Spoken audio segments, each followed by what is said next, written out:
আইপিএলের মেগা আসরের নিলামে দল পেল না বাংলাদেশের কেউ। সোমবার নিলামের শেষ দিনে মোস্তাফিজুর রিশাদের নাম উঠলেও আগ্রহ দেখায়নি কেউ। সর্বকনিষ্ঠ বৈভবকে নিয়েছে Rajasthan Royals.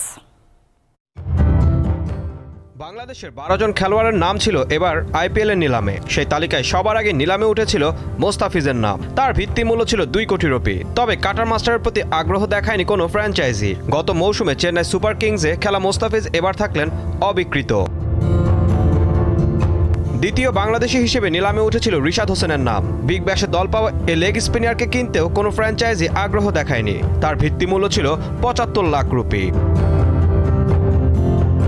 Steven Smith, Sikandar রাজাদের কেউই ঘরে তুলে নেয়নি, যেখানে অবাক করেছে 30 লাখ রুপির ভিত্তিমূল্যের 23 বছর বয়সী অলরাউন্ডার প্রিয়াংশ আর্য।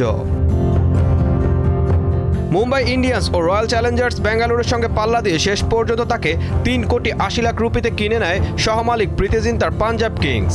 ঘরোয়া টি-20তে 10 ম্যাচে প্রিয়াংশের স্ট্রাইক রেট 172.41।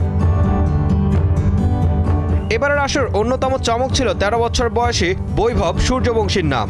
বিভিন্ন টুর্নামেন্টে মোট 49টি সেঞ্চুরি করা বৈভবকে 1 কোটি 10 লাখ রুপিতে কিনেছে রাজস্থান রয়্যালস। তার ভিত্তিমূল্য ছিল 30 লাখ রুপি। ঈশান হাসান, দীপ্ত স্পোর্টস।